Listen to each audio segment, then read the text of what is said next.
All right. Good morning. Welcome to What's Going On with Our Career Garage. And this week we are talking to Scott Romano from Energize Colorado, who I have known for quite some time now. And I have absolutely no idea how we originally met. But Scott and I have bonded over the years around talking about the role of education in small business lending, how we can get more money into small communities, help entrepreneurs take loans out that will help them grow their business, and the ways that the banking institution pretty much fails across the board at supporting business owners who don't already have capital. As the saying goes, it's really easy to get money when you already have it. So, Scott, tell us a little bit about Energize Colorado and what you do. Sure. Well, first of all, thank you for having us, Jesse. This is an awesome opportunity to kind of share a little bit more about what we do and to look back on, the last 4 or 5 years that we've gotten to know each other. And I have to agree with you. I have no idea how we initially met. I'm certain it was probably some version of like West Slope Startup Week out in Durango or something like that. But who knows? That was years in the past at this point. Um, well, thanks for having us. So, Energize Colorado, we're a CDFI, a community development financial institution. I usually hate trying to throw around additional acronyms in a space that is just loaded with an alphabet soup of them all. But basically, what that means is we've got a federal designation to deploy loans to historically underserved or underinvested in communities. That often fit in this category of what they call unbankable, which really is a very broad term, but it typically means a business owner who, like you said, does not have access to traditional forms of capital, whether that be a small bank loan, in many cases, even an SBA loan. They may not be running their business out of, a separate business checking account, separate from their personal checking account. So, the kind of internal financial messiness comes along with that. And our intention is really to try and guide those businesses through the kind of capital process, figure out really what they're looking for, where they're looking to spend that capital on their business to increase their growth. And we look at more than just essentially the credit profile of the business. So outside of answering the question, can you afford this loan? We look at kind of all the factors that come in along with that. Things like the character of the business owner and the entrepreneur behind the business, the environment that they're in, the type of ecosystem they're in, the type of support that they go and rely on, the story that they tell as part of their business. And really, the big thing for us is looking at how this capital is actually going to lead to real growth for your business and kind of get away from this recovery mindset that I think a lot of small business lending has really taken on in large part because of the pandemic, but also just a lot of these kind of economic conditions that are just making being a small business owner harder than ever. Yeah, so one of the things that I think is really interesting about this whole idea of unbankable, right? A lot of times we use that a lot, right? You can't get a loan because you're unbankable. And loans are really vital for small businesses because it really helps them bridge that gap between things like I can't afford to hire unless I buy another truck, but I can't afford that truck unless I take on enough jobs to afford that hire. And so you have these like I can't think of the word I'm looking for. These like points where you're stuck, right? Two things have to be true at the same time. And so a loan really helps bridge that of you can buy the extra inventory, you can buy the truck, you can expand your space, whatever, but it kind of buys you that time to make up the revenue. But what are Yeah. the factors that you see when somebody is unbankable, right? Is that true of certain demographics? Is that true of industries? Like what are the criteria that you consistently see of people who come to you and say, I can't get a loan from a bank. Can you help? Yeah. I'll start with one that's probably the softest data point I can mention, but it's one that I think is really crucial for this conversation. And it's that a lot of the small businesses that we work with and a lot of business owners that fit in this unbankable category are what I think a lot of us would consider like non-traditional entrepreneurs almost. These are folks that are so passionate about the work that they do. I'll use a childcare provider as an example. They started a business because they love taking care of children. They don't love running a business. And sometimes that gap can be a lot harder to close than you think it is. And it can also be a lot wider than you think it is oftentimes. And you see that really reflect in things like preparation of financial documents. If you are running your business because you love kids, The thing you probably don't love is having to sit in QuickBooks or Excel and create a profit and loss sheet that compares this quarter versus the same quarter from the last 3 years historically. And I totally get that. It's not fun to have to do, and many banks will require that type of work. We really try and lower that barrier by making it, we try not to ask you for more information than we need to actually make a decision. So at most, we're probably looking into 2 years historical, but we're not going to ask you to necessarily go back and do all of this analysis for us. Give us the information you have, and we're kind of willing to navigate that kind of for you. So, the biggest issue is really a lot of these business owners are so focused on working in the business that they're not really working on the business. And, financial documents is one example of that, but it can be anything from, we see a number of entrepreneurs taking on merchant cash advances for exactly the same reason. I need $5,000 before next payroll cycle hits. I'm going to take out an MCA from my POS system, like Square, and I'm going to pay 25% interest on this. That gets taken out in 12% chunks on every single sale that I make in my system. And a lot of business owners don't recognize the kind of cycle or the whirlpool, frankly, that it gets you in, that it's really hard to get out of. And a lot of small business debt can unfortunately be that way. It can be really high interest, and it can also be really short term, and it may not actually fix the problem that you're trying to fix. It may be a short term kind of band-aid solution. And so we really Scott, try and are work. you telling me that the same predatory lending practices that affect people who have low income in life also affect low income small business owners? This is brand What new a information. I'm shocker. shocked. Yeah. Shocked, Scott. It's funny, something we talk about a lot with some of our peer organizations is this idea that CDFIs are kind of these nonprofit mission-based lenders. We are not competing with banks. We're not competing with each other. We are competing with the fast, easy cash that a business owner can get on their credit card, on their merchant cash advance, on whatever form it looks like. And that's really where we get to a lot of these problems. And this goes back to that kind of first trait I talked about of they are passionate entrepreneurs that may not have kind of the depth of knowledge to be the most effective business owners or managers in their life. And a great version of that is the kind of short-term thinking around I need cash for payroll in 2 weeks. But with some of this kind of proper preparation and kind of business management skills, a lot of those gaps are things you could recognize 6 months in advance or 3 months in advance from a cash flow analysis standpoint. And when you are looking for capital in 2 weeks, you're going to get way worse terms than you are if you went through the process 3, 6 months in advance to go and get a small business loan to cover that gap instead. And so that's a lot of the work we do with the business owners in the communities that we serve, which is across the entire state of Colorado, with a focus on certain demographics and kind of areas within the state. But inside of that, a lot of the work we do is that forward preparation. So before you get a loan with us, we really try and send most of our applicants through a program called Peak, which is a 2.5 day retreat to essentially put the blinders on, put the blinders on for the rest of what you're doing in your life, and just get that loan application done in a weekend.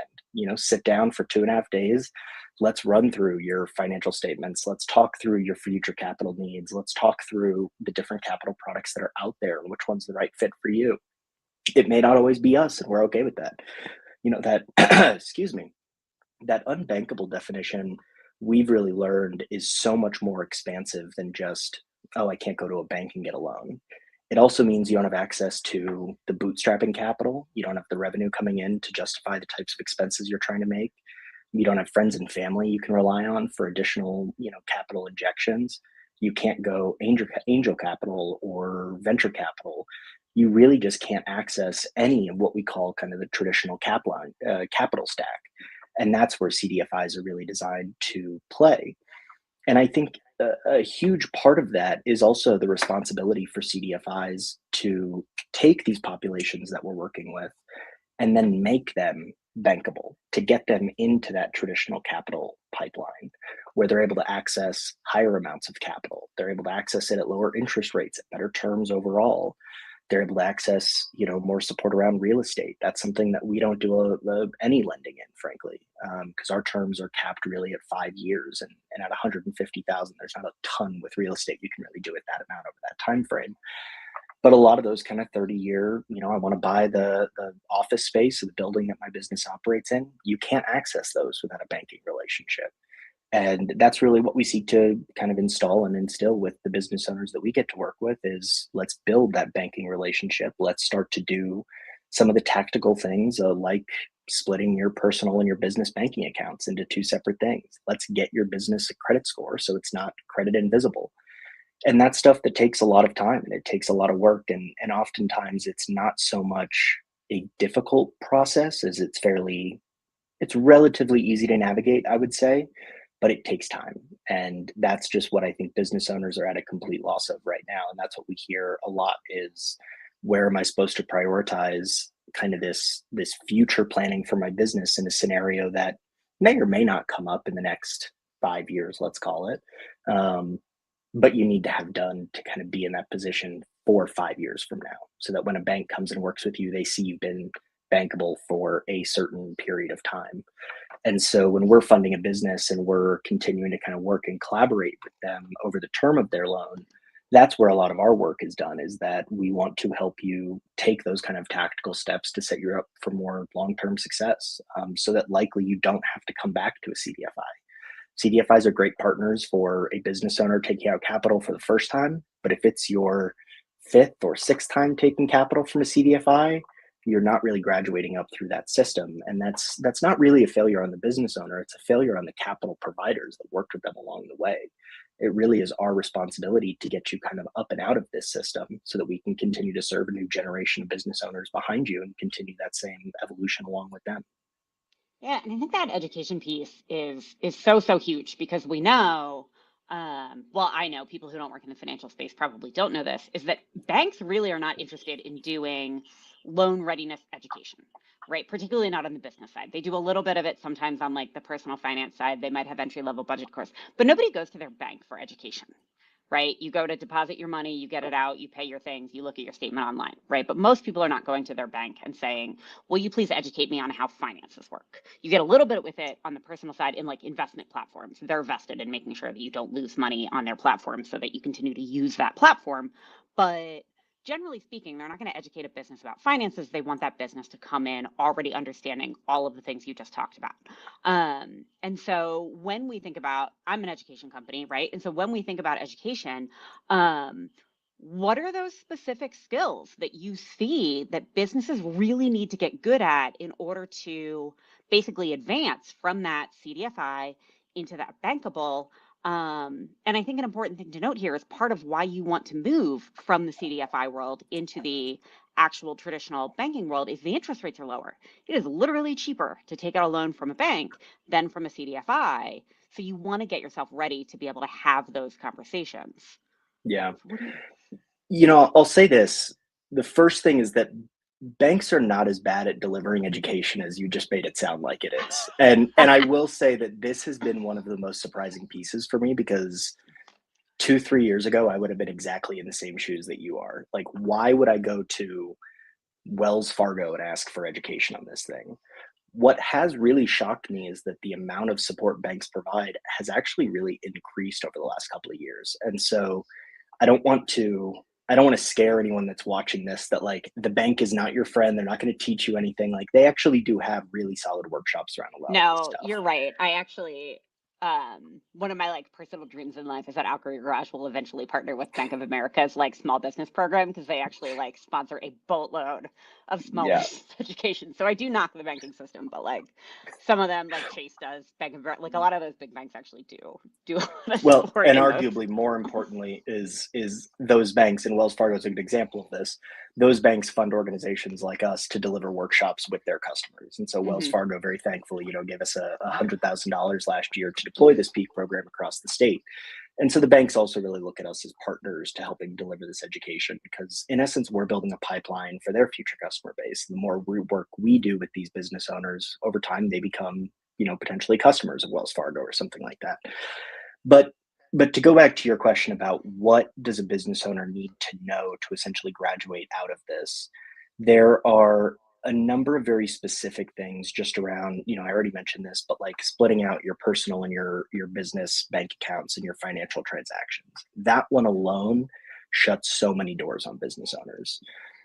The second thing, outside of just like preparing the financial documents, is actually using those financial documents. Those are not, they're not cleanup tasks. And I think a lot of business owners look at preparing their financial statements as a cleanup task. Like, you know what? It's the end of the year. My taxes are due in, at this point, like 7 more days.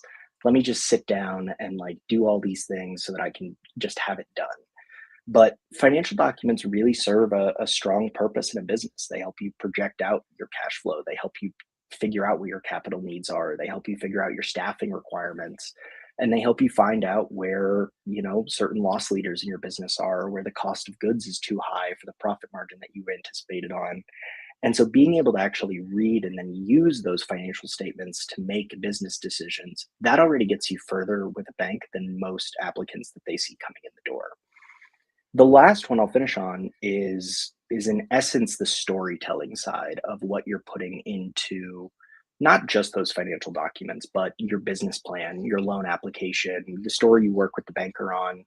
And that's really tied to the use of capital. And so if you're a business owner and you're looking for a $100,000 loan, what we really want to see and what we're going to help kind of guide you through, but what a banker is really going to want to see when they see that application is, where is this money going in the business? How is it going to improve that business? And how is it going to reduce the risk on this loan? So almost always that means higher revenue and or higher profit margins. And that will increase your self-sufficiency ratio, your debt service coverage ratio, all of these different ratios that a banker will look at, in which in many cases there are some hard and fast rules. In some cases there aren't. DSCR, that debt service coverage ratio, I believe most bankers are going to want to see those between 1.2 to 1.3x. We're traditionally looking for at least, at minimum, above 1x. Ideally we'd like to see kind of in that 1.1 1.2x area. But the storytelling around, why you're the right person to run this business, why your customers are different than what another competitor in your industry might be doing, even just having a sightline to who your competition is and what they're doing differently than you, it can be immensely helpful in just telling that story. But knowing your numbers, knowing the story they tell and how to tell that story, and then being able to really demonstrate why your business is as low risk for a lender to put money into as possible, that is really what lenders are looking for. It's what we look for. Granted, we've got different kind of benchmarks than a traditional bank might have, but in general, we're looking at the same things. And so the more a business owner can think through their business in a holistic way and kind of in a forward thinking way is so much stronger than a business owner who can speak to what the last 2 months look like. I want someone who understands their seasonality trends, who understands their pricing trends, who understands how to reach their customers and what their customers are looking for and why their customers choose them over somebody else. That's all just incredibly crucial. Yeah, and I think that, and actually, before I forget, I'm going to drop in the chat or in the comments for anybody who is checking, although it broke up weirdly, so I'll put it in the thing. We actually have a loan planning checklist that kind of covers Yeah. a lot of those pieces and really helps businesses think about, like, what do you need the money for? How are you going to pay it back? And so it functions as a really nice outline for how to talk about your business for people who don't know those kinds of things. And so I'll put those in the link in the description. They're available in English and Spanish. And so that's just there for anybody who's watching this who wants that as a resource. But I think that seasonality piece that you just touched on is such a huge thing. A lot of businesses are either actually seasonal, right? So we think about things like food trucks. We think about anybody who works in tourism, hospitality tends to be seasonal. Retail is often very seasonal around the holiday season. But also what we see a lot in particularly rural communities is, as we have had this loss of mining and manufacturing, and these company towns basically have left, where one company or one industry provided a lot of jobs in an area, that's left out. And then they've really been encouraged to have tourism be the thing that moves in. But what that means functionally is that your town went from a year-round economy with well-paying jobs to a seasonal economy with much lower wage jobs, because tourism and hospitality does not pay the same as mining and manufacturing. or whatever your industry is. That's the common one in Colorado, where Scott and I live. So that's where we see those impacts the most often. But how do you, when you think about that seasonal business who has to explain to a lending entity, right? And whether that's a seasonal business because they actually can't operate in certain times of the year, right? Landscaping is a great example, which was my background. Summer camps also pretty seasonal business. You make all your money in a short span of time. But how do you talk about that? Of here's the amount of money that I have, here's the amount of money that I need, but also really talk about that it is unrealistic for me to make money in this period of time in a year. How do you say that to a banker and not have Yeah. them be like, but have you thought about these ways to make money? And you're like, no, but like it doesn't work that way. Yeah. Um, that's a really good question. And maybe this is because we're in Colorado, and so a lot more of our kind of bankers understand this idea of seasonality a lot better. Um, but so often it ends up not really coming up as an issue. The seasonality part itself. Now, the ramifications of the seasonality come up plenty. The storytelling of the seasonality is definitely crucial, and there's definitely some explanations or disclosures that you would need to kind of make around that. But the effects of the seasonality, and I'll focus on one in particular, cash flow management. This is where you see so many of those businesses, back to that earlier story of going into merchant cash advances as an example. That's where you see these types of things come up when you're not kind of managing and projecting your cash flow effectively, regularly, consistently, whatever. Um, you end up in a position where, let's say, you make all your money during ski season and it's the middle of June, and all of a sudden you're totally out of cash. These are things that you can typically predict after a couple of years, and even if not after a couple of years, you should have a pretty good grasp on kind of going into that business. And so understanding when things like your inventory invoices hit and when they're due, kind of maximizing those accounts payable dates, things like that are incredibly crucial. But even understanding, when the right time of year to buy new inventory is. Do you want to buy it in the middle of June where it's on sale and it's the cheapest at its wholesale price, but you've got to hold on to it for the next 9 months before you can sell it, and you've got to kind of pay that bill in the meantime? If you've got the cash flow to do that, great. Sometimes it may be better to buy that inventory a little bit closer to when the season starts, or even to look at some alternative forms of capital where you are kind of maybe doing revenue-based financing, or you're doing invoice financing to make sure that you've got kind of the cash to continue your regular operations in lieu of not having much revenue or any revenue. And you kind of mentioned this, but I love the picture that you've got of the business owner who's tried everything under the sun to make their business revenue in the off season. There are always going to be more ways, and you will never find the end of that ideal list of things to do. And so I would encourage anyone who's in a seasonal business that's got free time in the middle of their dead season to think through what is the completely out of sight, out of mind, out of the box idea on how my business can make money. One example of this was actually, funny enough, this was also a childcare provider. This was during the beginning of the school year, where their kind of regular day-to-day student population dropped down the most, but it was still beautiful outside. And they were right across the street from a park that had just recently gone through a whole kind of licensing around food trucks issue. So food trucks were no longer allowed to sit at the park or sit on the streets next to the park.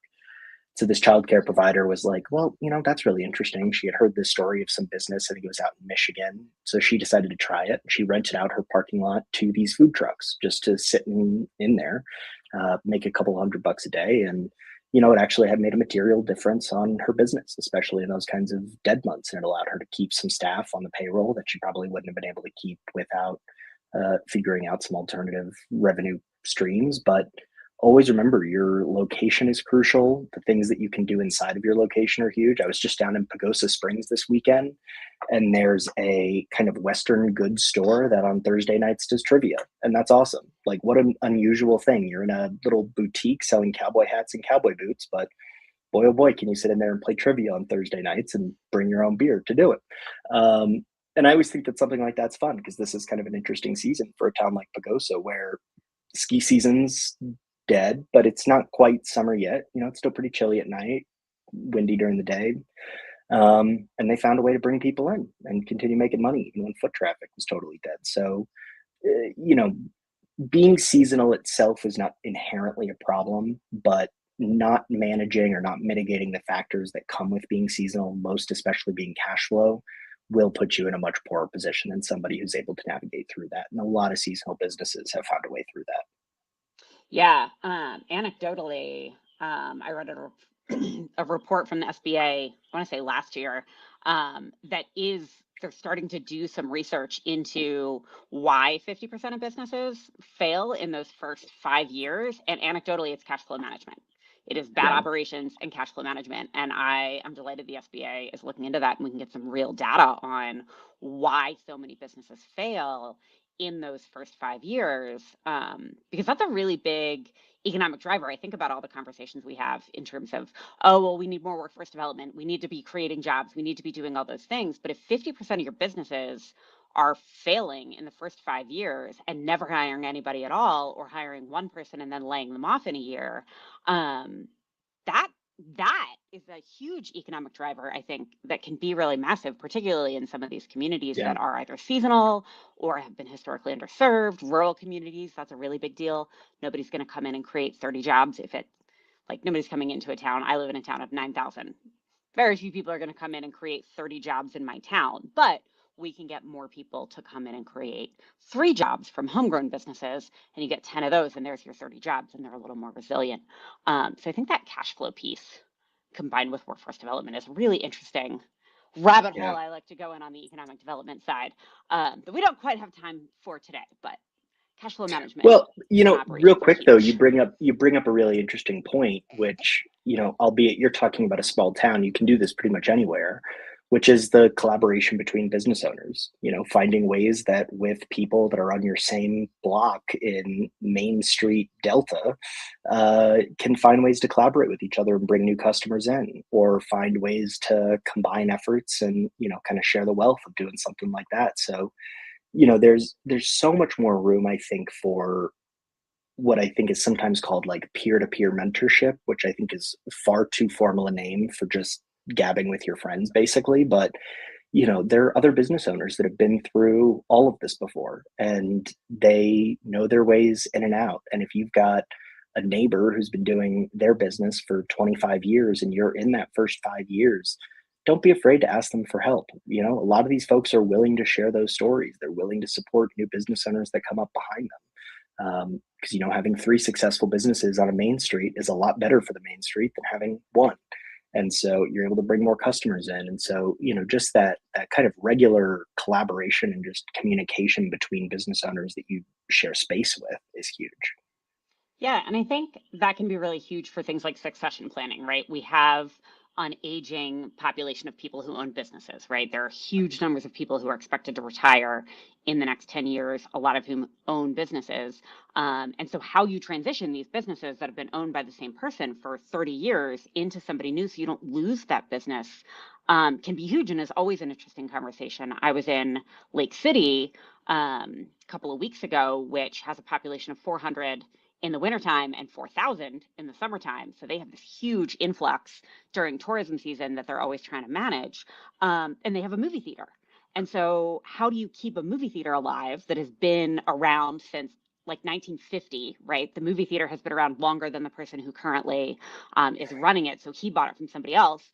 And now he's looking at retiring. And so, how do you transition some of these long term businesses that have been around for a long, long time, and when you're running into some of these other factors? So we had this really cool conversation about, here's what I've seen in other communities, and here's how you can transition some of these old movie theaters, and how do you show things that are not just movies, whether that's plays and events and different ways to get people in. And it's just such a fun conversation to have, from that development perspective. And a really cool thing you could potentially, like, that's a great use of something like a CDFI loan, is somebody who is buying a business that is already established and successful, and you're pairing that with the person who's been running it and then training that new person into how that business operates. You could do some really interesting things with that. Yeah. um, And that fits exactly into the same bankable conversation. To effectively exit your business, you need to set up your business to the point where someone can step in and actually run it in place of you, and may not have the years of institutional knowledge, if we were to call it that, of every little in and out or customer quirk or invoicing process that you don't have written down. A lot of those things, the more written down your process is, the more likely you are to follow it, let alone, the next person who comes in after you.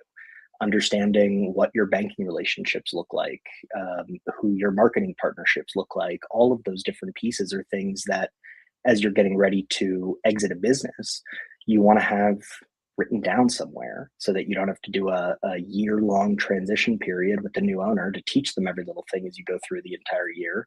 But that you've got kind of that solid baseline. And then, secondly, and arguably more importantly, is if you know someone selling a movie theater in Lake City. I think you just described my dream job. So please connect me with them. And I'd like to talk to them about what my future retirement might look like. Perfect. So yeah, so we are just about out of time. As always, I love talking to you about things and stuff, and nerding out about finances and how we can support small businesses and the way that lending really works in the operations of lending. But do you have any final thoughts? Anything you want to share about Energize Colorado? How to find you if you live in Colorado? How to take out a loan or get involved with the Peak program? Any of that kind of stuff. Yeah. Absolutely. Go to energizecolorado.com and you can learn about what our different lending products look like, and you can sign up to learn more about this Peak program.